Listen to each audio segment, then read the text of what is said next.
Welcome to the Narrowing Path, Walking the Spiritual Walk. My name is Steve Van Eiderstein. Thank y'all for joining me again today for the daily reading from James Allen's Daily Meditations. This will obviously be for July 21st as we go through and finish up July here. We're in the home stretch, and it's been a fantastic month. I say that every time. Yesterday's was even better. I loved how it talked about integrity. Integrity is such an important thing. It adds value and depth to everything that a person can do. So integrity, crucial thing to be aiming for in your life. So this will be fresh to you and fresh to me, meaning you will get my genuine response, reactions, observations, and what I relate to about this reading, because this will be the first time that I've read this meditation or heard this meditation right here on the podcast with y'all. So I'm looking forward to this. So here we go. This is July 21st reading from James Allen's Daily Meditations.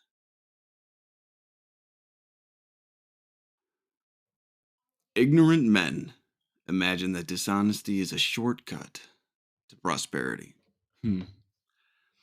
Honesty is the surest way to success. The day at last comes when the dishonest man repents in sorrow and suffering, but no man ever needs to repent of having been honest. Even when the honest man fails, as he does sometimes through lacking other of those pillars such as energy, economy, or system, his failure is not the grievous thing that it is to the dishonest man, for he can always rejoice in the fact that he has never defrauded a fellow being. Even in his darkest hour, he finds repose in a clear conscience. The dishonest man is morally short-sighted. So, I love this reading, and I was talking to somebody about this briefly, and this one's another one from it. These meditations are taken from James Allen's writings. I've said it before on here, this was actually compiled by Lily Allen, his wife, after he passed, and she went through his all his other books and writings and compiled this meditation book, and it's fantastic. So she had control over the structure of how these are laid out. So what we're actually reading, like what a lot of this month has been, is actually excerpts from the 8 Pillars of Prosperity book. And this is one of them. Yesterday's was one of them too. And someone pointed that out to me. I hadn't read that book in a little while. And but it's true. And this was reading this one actually, because it says pillars right here, and it talks about in there how the first 4 pillars, which I think the first one's honesty in the book. I don't remember how they're laid out, but the first 4 pillars are energy, economy, system, and I believe it's honesty or integrity. I forget. Darn it. Let me see if a quick Google search brings up the. Okay.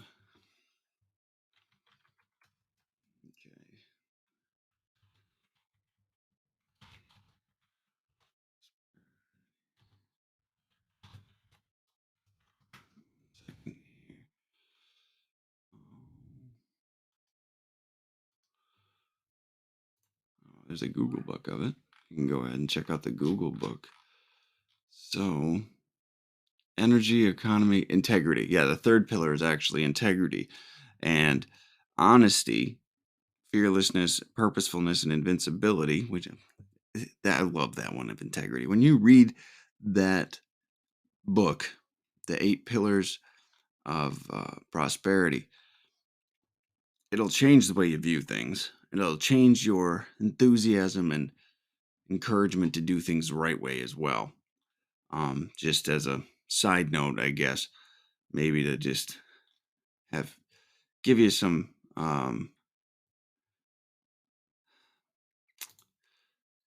just to encourage you to actually go and read some of his full texts because it's just fantastic. It really is. I love them all. I absolutely adore them. They've changed my life. He's changed my life. It's amazing.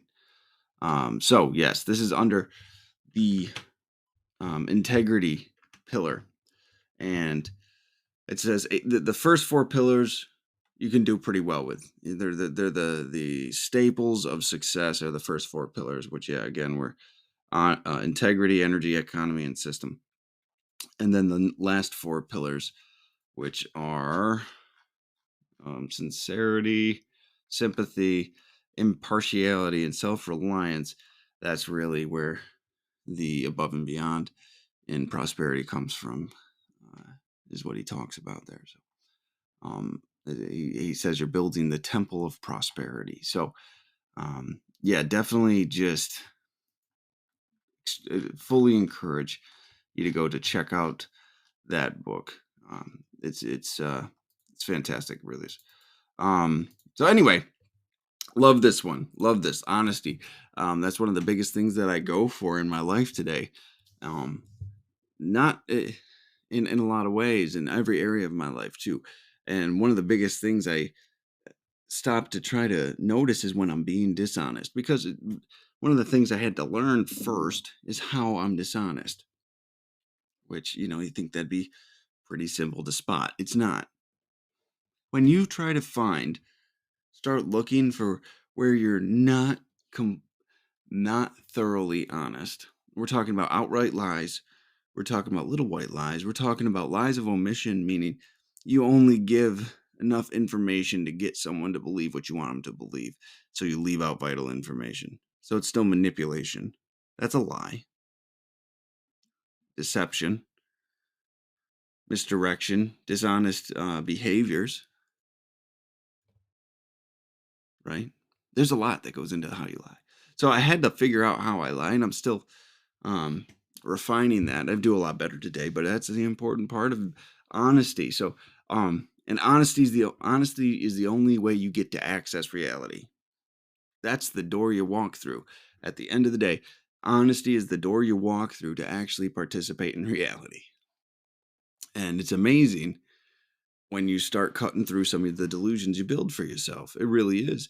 So I really love these yesterday's reading about integrity and today's reading about honesty. So let's get through this really quick.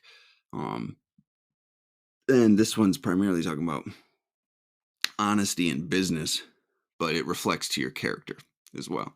So, ignorant men imagine that dishonesty is a shortcut to prosperity, right? So when you're trying to achieve a self-serving goal like prosperity, now there's going to be the arguments about, hey, prosperity is a good thing. Prosperity is healthy. People, it's a good thing to strive towards. It is when you're doing it for loving reasons and correct reasons. Because when you're doing it for selfish, self-serving, and fear-based reasons, you're going to cut corners. Ambition is great unless it's tempered with honesty and integrity. Remember that. If you don't have those things ironclad set in your character, you will not, ambition will drive you to make some selfish decisions and compromises of your integrity. And like we read yesterday, integrity really is the money, really is what you're trading in business. It's integrity. So, ignorant men imagine that dishonesty is a shortcut to prosperity. Swindlers, thieves, false presenters. Those people just trying to sandbag you. Ignorant men believe that.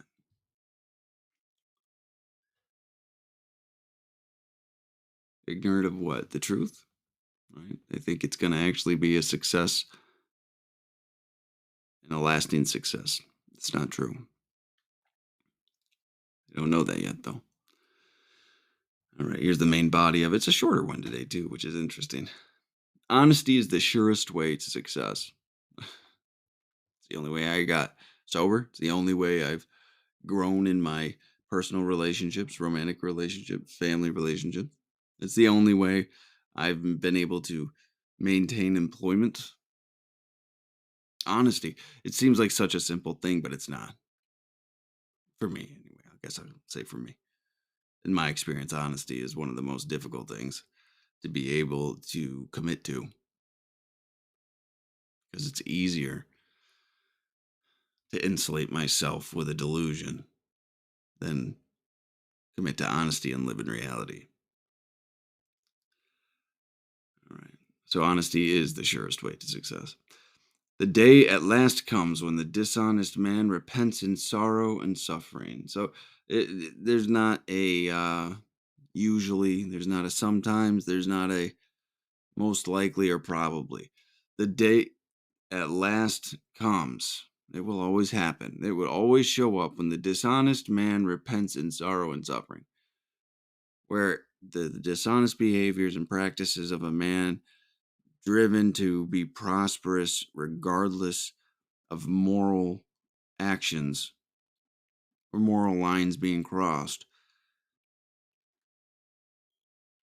they'll have to show up and they'll have to repent. They'll have to acknowledge their sins and they will suffer for them until they do that. But the second part of this sentence I love. No man ever needs to repent of having been honest. Honest, there is freedom in honesty. Freedom in honesty. If you don't believe that,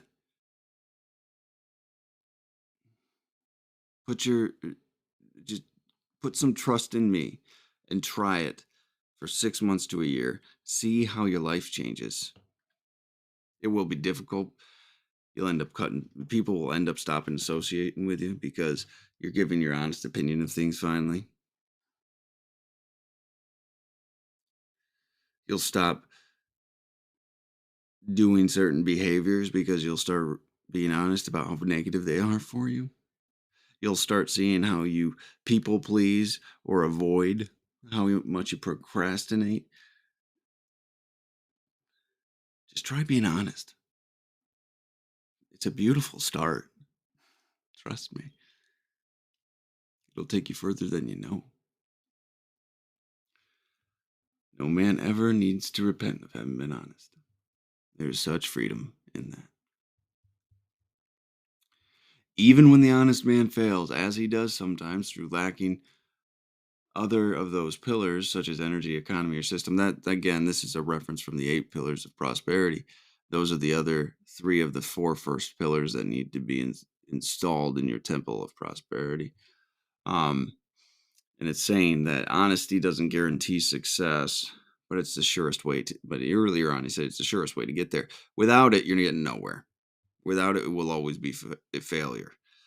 And he said sometimes the honest man will fail because of lack of energy, economy, or system, lacking in those pillars of um, prosperity. And then it says, so every even when the honest man fails, his failure is not the grievous thing that it is the dishonest man. The a failure to an honest man is not fun. It's no experience we ask to go through or desire to go through. It's just what happens, right? But to the dishonest man, having sacrificed his moral character already, his failure signifies a failure of him as an individual, to himself especially. Because he sacrificed his integrity for what then? To be another failure? To have nothing? To have his word mean absolutely nothing?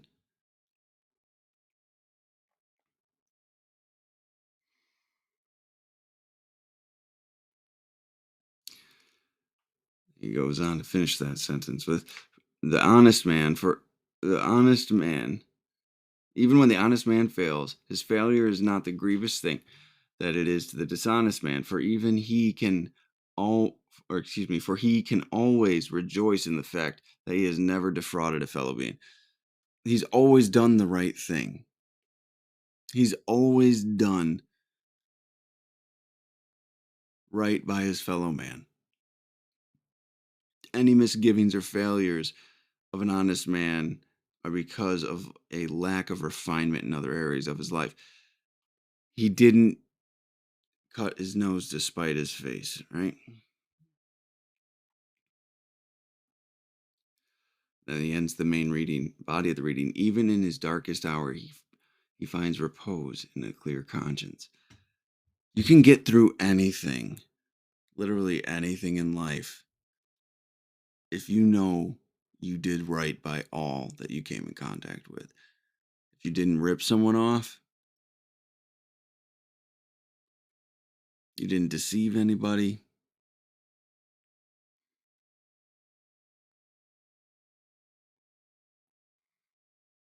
your conscience is clear. You'll be able to just walk through with your head held high. You'll take that, you'll take the loss and keep it moving. It won't be fun, guarantee you that. But you'll have your strength and character left to go forward and build again. And that's such a powerful place to be because it gives you this sense of confidence to go out and take the necessary risks needed with starting a business or be participating in the world, really. It's a pretty amazing thing. Now, the last line of this: the dishonest man is morally short sighted. It's true. I mean, we do things to serve our immediate selfish needs, self serving need. The long term goals and gains, though we think we consider them, we don't. The full implication of them, anyway. Right? We don't consider the bridges that we burn to step on the throats of our fellows on our way up to the top.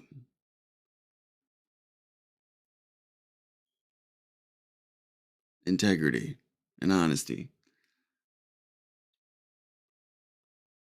help us see the consequences of our actions and also the benefits. So we do the right thing for the right reason. And we might not grow at that exponential pace that so many dream about, but you'll be in a better place to be successful with a strong foundation. So, all right. That incredible reading again today. Um, Absolutely love it. I highly recommend going and getting Eight Pillars of Prosperity by James Allen, taking a read through it. Um, the copy that I predominantly have read has a bunch of, because when they print these books, they just scan the pages and the computer interprets the lettering on them. Sometimes it screws up. So you can get a original copy of this book online to do a comparison. If you read something that doesn't quite line up, go and check it against the original. I encourage you, and just see what it says. But I like physical books. You can go find it online for free, of course, if you'd like. There's a Google book of the original scanned in page for page, so there's no debate about what it's actually written, and that's always an awesome thing to get your hands on. So yeah, that's a great reading for today, though. Thank y'all for joining me, and I appreciate it. Absolutely love being able to jump on here and share this path with you guys. So keep on walking, everybody. Until next time. Thanks.